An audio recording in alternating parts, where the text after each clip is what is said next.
This week, as millions of Texans have endured sub-freezing temperatures without power, and many still are being ordered to boil their water just to make it safe, leaders in the state and experts across the country are debating how Texas got here. While at first Governor Greg Abbott erroneously blamed the failure on renewable energy sources, the organization that manages the Texas power grid reported the outages came from fossil fuels like natural gas, which produce the bulk of the state's power. So what does the disaster in Texas mean for the future of the way America makes and uses energy? NBC's Thompson takes a look in our Sunday Focus. America is back.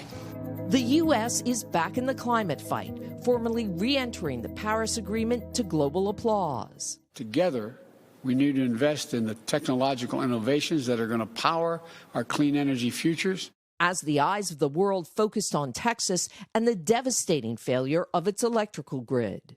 It's freezing, it's a blackout, no electricity. More than 4 million people lost power, the entire state in a deep freeze. Suffering from extreme weather, climate change can make more frequent. We know that our infrastructure is struggling under just 1 degree Celsius of warming, which is where we're at right now. And that's causing stress not only to our grid infrastructure, but also to our water systems and so much more. Texas produces more electricity than any other state, the vast majority managed by ERCOT. Most of its generating capacity comes from fossil fuels, natural gas, and coal. But as equipment froze, knocking gas and coal plants offline, Texas Governor Greg Abbott initially blamed renewable energy. Our wind and our solar got shut down, and they were collectively more than 10% of our power grid. Ed Hers is an energy fellow at the University of Houston. Is renewable power to blame? No, not at all. I mean, 40% of the grid going down, that's much greater than the renewable power load. The Texas grid system is like an old Soviet bureau. The generators have not earned enough revenue to cover their cost.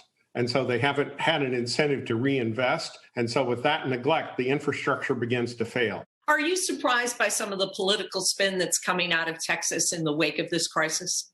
Sadly, no, because I've seen this film before, Dr. Stokes points to last summer's western heat wave that caused rolling blackouts in California. Again, some people tried to blame renewables. Power officials said the problem was supply. And why wasn't there enough supply? Well, again, the cause is the same. In California, the fossil fuel gas plants could not operate in the extreme heat. They were not resilient, ironically, to climate change. Both Stokes and Hers agree we need to move to clean energy and reinvest in our grids, having learned the deadly price of no power.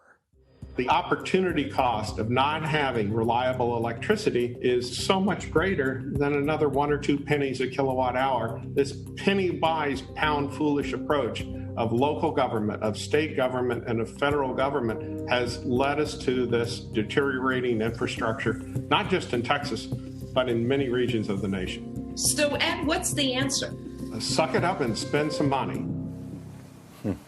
And Ann joins me now live. Ann, good morning. It's good to see you. There obviously are powerful interests involved here, lots of money at stake in the energy business. So will the disaster of the last week actually bring about change?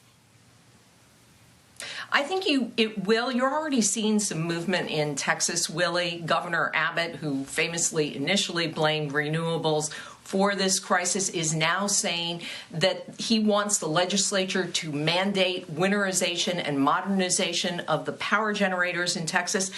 Ironically, that was something that was recommended 10 years ago during the last Arctic blast, but clearly not acted on.